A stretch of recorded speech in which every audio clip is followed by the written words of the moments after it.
What's up, Springfield, Missouri?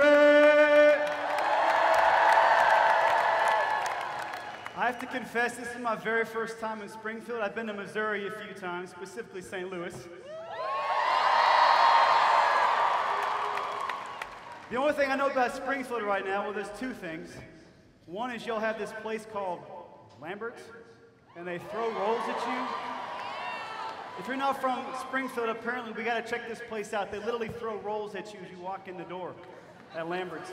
The other thing I know about Springfield is there's 38 places in the United States of America that claim to be called Springfield, 13 of which are cities, 11 of which are towns, and somehow 5 of which are actually in Wisconsin alone. I don't understand that.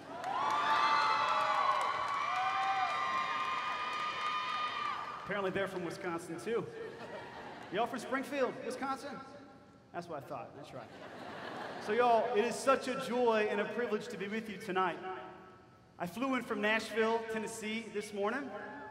That's where I'm from. That's where I've been living at least the last 11 years of my life. Has anybody ever been to Nashville by chance? How many of you want to move to Nashville? Anybody? They say there's 80 young people in their 20s moving to Nashville every day. Someone just told me today they think it's the fastest growing city in the U.S. right now, which is a little bit terrifying because, well, anyways, I'm from Atlanta.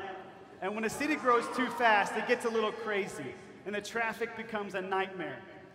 So Nashville hopefully will kind of hang on to its britches a little bit, not grow too fast. But I'll tell you, one of the things I love about Nashville is music. It's what brought me there 11 years ago as a freshman at Vanderbilt. How many of you guys are musicians, artists, or you just are avid fans of music?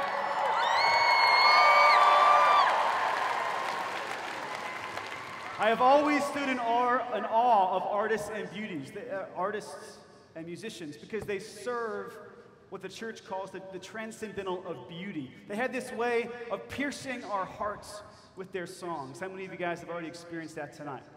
It's an amazing gift, the gift of music, and it's definitely what brought me to Nashville.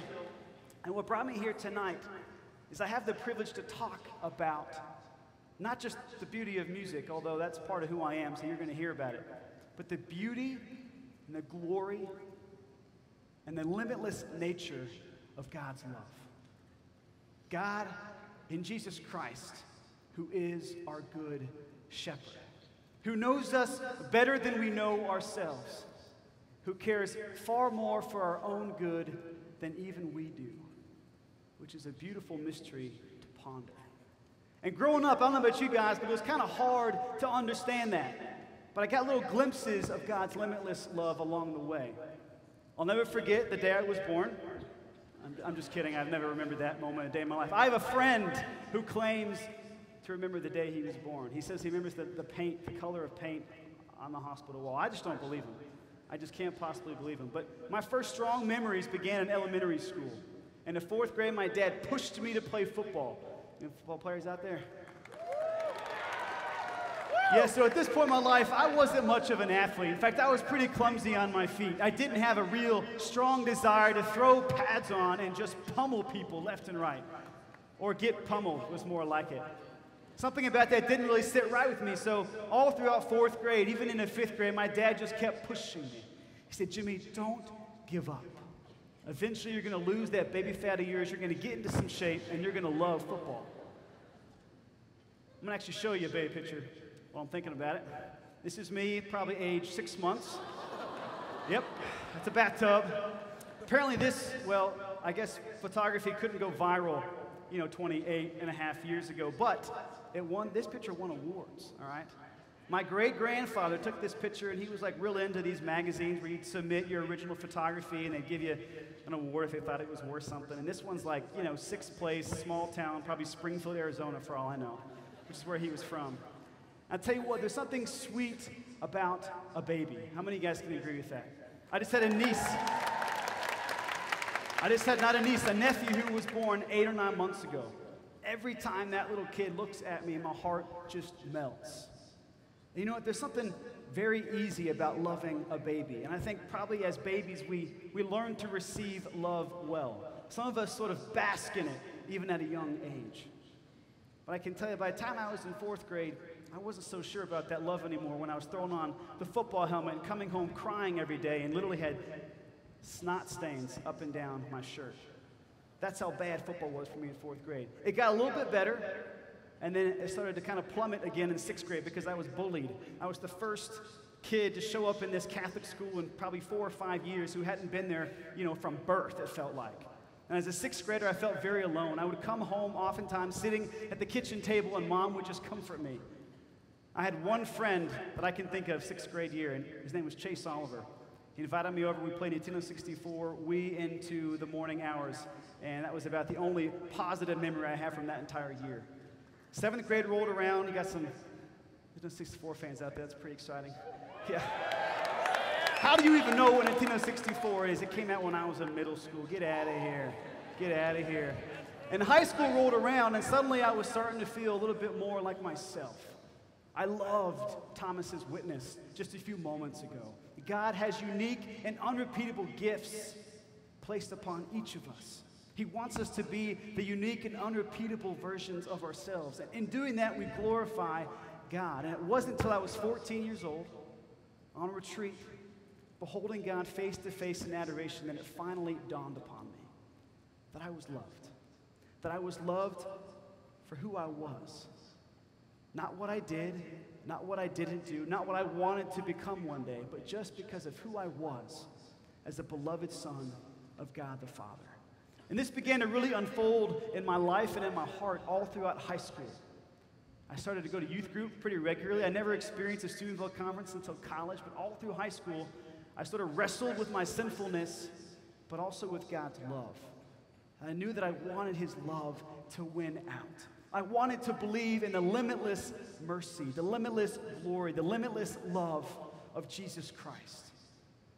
And every so often, he would give me profound glimpses of that love, like I hope is happening for so many of us over the course of this weekend. But sometimes it's difficult to see Jesus as a good shepherd when life gets difficult. I went off to college. I ended up at Vanderbilt for 4 years. Really, things just kept getting better in my personal life, but my family life started to kind of break down. I could hear Mom and Dad talking more and more about getting divorced. They eventually did the summer after I graduated from college.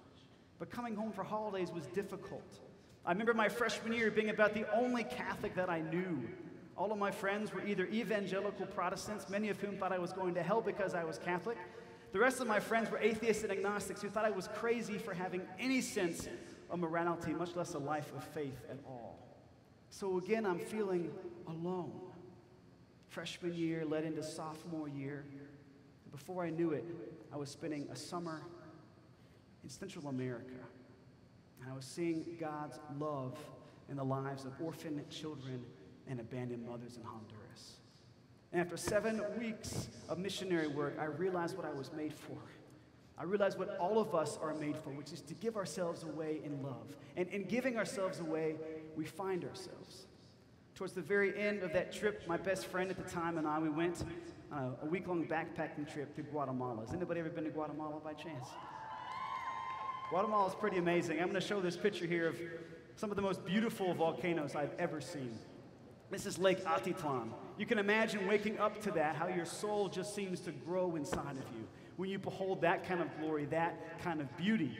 And so my friend and I saw those 2 volcanoes off in the distance, and we thought, well, we should probably attempt to climb those. I was 20 at the time. By the way, there's this part of the brain called the frontal lobe. It's your capacity for a reason, and it doesn't fully develop in a man until he's 25. You know what I'm saying? Gentlemen, smile and nod if you know what I'm talking about. Better yet, moms, ladies, smile and nod if you know what I'm talking about. I made a lot of mistakes up until age 25. Now I have no excuses at all. But at age 20, we think, let's just climb the volcano. What do we have to lose? Well, we start to hear all these stories of pretty innocent white American kids climbing this volcano and getting either stolen from, if not killed along the way. And we thought, well, we don't want to get stolen from. We certainly don't want to be killed by these bandits, apparently, who hang out in the mountainous region of this volcano. We thought, well, let's hire a Guatemalan guide, cough up some money, and just see what happens. And sure enough, the night before, we got food poisoning, the only time I've ever had food poisoning in my life. It's the worst feeling ever. Everything on your inside kind of wants to be on your outside. You know what I'm talking about? Yeah, so that's how it felt that morning as we woke up and decided to climb 12,000 feet high. It wasn't a climb up a volcano or up a mountain. It felt like a climb into the heavens. And I'm thinking, you know what? I'm a football player. I used to be. I know how to do this, right? All those stadium steps, all the Stairmasters, all the workouts, all the early morning runs, I got this. When we begin the climb, and literally 30 minutes in, I'm ready to collapse. Ready to absolutely collapse. It takes 5 hours to get to the top of this volcano. Would you believe it? When we got to the top, we were in a thick cloud. We couldn't see anything. Pretty disappointing. You can imagine the disappointment of these 20-year-old aged young men. So we sit down on this colossal rock, we eat our lunch, we sort of lick our wounds a little bit and begin the descent back down the mountain. And within an hour, the clouds sort of broke open. We found ourselves at this point, this beautiful lookout point. And we beheld what looked like all of Guatemala, but really felt like all of creation. We were standing in awe of God's limitless glory. His power was palpable in that moment. Nothing in us doubted Jesus, the Good Shepherd. Jesus, the one who never abandons his sheep. Who's never going to stop loving us. Who wants nothing more than to pour his very life into us. A few months later, I found myself on pilgrimage, this time in Munich, Germany. Anybody ever been to Munich, Germany? And we actually missed Oktoberfest by like 2 weeks. But guess what? We caught Pope Benedict on his first and only Bavarian pilgrimage. Anybody a fan of Pope Benedict out there? Yeah, he's my boy. And sure enough, this is exactly what he looked like. This picture was taken the day that I saw Pope Benedict for the very first time in my life. And I showed up 12 hours before he was supposed to speak in Marienplatz, which is downtown Munich. And sure enough, about an hour before he comes out, because I've been out there for 12 hours, I've got my front row seat. I've made friends with just about every German in town, it feels like. We've got this shift where one of us goes to get lunch or one of us goes to get the bathroom break, and we just kind of guard each other's spots, even though we don't have any clue what each other is saying, you know? And right about an hour before Pope Benedict arrived, there was this group of 50, 60 chefs with their top hats that somehow ended up right in front of us. I'm thinking, what is going on? You know, there's like some special blessing of chefs that day, which makes Father Leo, my good friend now, Father Leo, quite happy. You'll learn more about that tomorrow. But I can tell you in that moment, it didn't matter that I could only see half of Benedict because of these top hats. Because as he embraced all of downtown Munich that day, he embraced me. I felt embraced by the universal church. For the first time in my life, I thought to myself, not only would I happily live and die for love of Jesus Christ, I would happily live and die for love of his church. Jesus Christ and his church, who are inseparable. So only a couple of years after that, I decided to go to seminary, right at the same time that my parents got divorced. It was only a couple of years after that my older brother, I'm the middle of three, by the way, older brother, younger sister, mom and dad, married for 27 years. They've been divorced now for about 7. But when I was 25, my brother was 27. He had been experimenting with a whole lot of drugs and alcohol and promiscuous living for so long that it almost felt like a matter of time before he was going to fall. Deep enough in that it would take his life. We got a phone call on the Monday after Thanksgiving, 2011. It was actually my dad calling me from Atlanta saying, Jimmy, he's gone. You've probably had an experience like that, or some of you have experienced the death of a loved one in the exact same way, and your whole world turns to gray. You sort of go numb. About 30 minutes later, I had the terrible privilege of telling my sister and feeling her collapse in my arms. And in a moment like that, where is Jesus, the Good Shepherd? It's easy to see him in triumph. Where is he in tragedy? Is he with us? Quite frankly, I think the whole world wags their finger at us Christians and says, where is Jesus Christ in the midst of all of this suffering, all of this pain, war-torn nations, slavery, prostitution, abortion, the complete breakdown of what it means to be family? Where is Jesus in the midst of all of that? Do you know what our answer always has to be as Christians? He's on the cross. He goes before us. We can actually unite our suffering with him and help him redeem souls. I want to share a brief movie clip from one of my favorite of the Marvel series. This is the very first Captain America. I really believe that this scene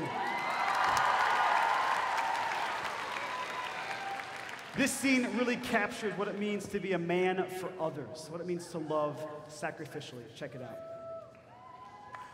Ladies, come on. My grandmother's more life in her, God rest her soul. Move it! You're not really thinking about picking Rogers, are you? I wasn't just thinking about it. It's a clear choice. When you brought a 90-pound asthmatic onto my army base, I let it slide. I thought, what the hell? Maybe it'd be useful to you, like a gerbil. Never thought you'd pick it. Stick a needle in that kid's arm, it's gonna go right through it. Come on, girls. Look at that. He's making me cry. I am looking for qualities beyond the physical. Do you know how long it took to set up this project? All the grumbling I had to do in front of Senator What's-His-Name's committees? Yes, I know. I am well aware of your efforts. Then throw me a bone. Hodge passed every test he gave you. He's big, he's fast, he obeys orders, he's a soldier. He's a bully. You don't win wars with a nice doctor. You win wars. Guts. Grenade!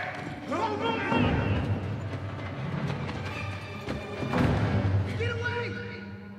Get back!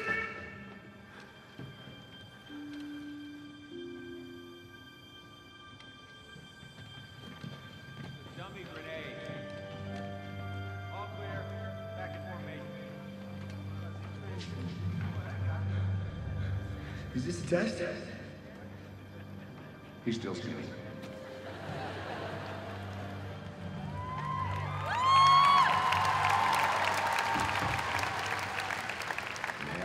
Yeah. Can't sleep? Got the jitters, I guess. Me too. Can I ask you a question? Just one? Why me? I suppose that is the only question that matters. This is from Augsburg, my city. So many people forget that the first country the Nazis invaded was their own. You know, after the last war, my people struggled. They felt weak, they felt small. Then Hitler comes along with the marching, it's a big show, it's a flags. And he hears it, my work, and he finds me. And he says, you. He says, you will make us strong. Well, I am not interested. So he sends ahead of Heinrich, his research division, a brilliant scientist by the name of Johann Schmidt. Now, Schmidt is a member of the inner circle, and he is ambitious. He and Hitler share a passion for occult power and Teutonic myth. The clip goes on, and the professor there, the kind of mad scientist, says, "This will make the good in you better and the evil in you worse." When you think about the greatest leaders in human history, so many times they shared a lot of the same gifts. Some used them for great good, and others for great evil. And the reality is, history hinges on the lives of saints. How many of us this weekend are going to embrace the furious love of Jesus Christ? How many of us are going to enter into the gate where Jesus Christ leads us forward in glory and in love and in mercy and in hope? I believe, y'all, that he is raising up a generation, an army of saints who can be the piercing bright lights of our increasingly dark and despairing world. Check this out. This is from John 10, beginning verse 14. "I am the good shepherd, and I know mine, and mine know me, just as the Father knows me, and I know the Father. I will lay down my life for the sheep." Only moments before, Jesus says this, "I am the gate. Whoever enters through me will be saved and will come in and go out and find pasture." Jesus wants us to find pasture this weekend. He wants us to come to him with all of our brokenness, all of our woundedness, and all of our hope and all of our aspiration, all of our youthfulness and all of our zeal. He wants to transform it from the inside out. He wants us to believe that not only are our sins forgiven at the cross, but we're delivered from those sins. He wants to give us grace to never commit those sins again. That's what happens in every confession. Do we also believe that the same power, by the way, that rose Jesus 3 days later from the dead can resurrect our hearts this weekend? Jesus wants us to know how madly, deeply in love he is with each of us. The Good Shepherd. He's also the hound from heaven, and he's nipping at our heels tonight. Let's say yes. With the Blessed Virgin Mary and all the angels and saints, let's say yes. Let's enter into that gate and come with joyful expectation. For the God of the universe not only loves you, but he even likes you. He's quite fond of you. And he can't wait to spend time with you this weekend.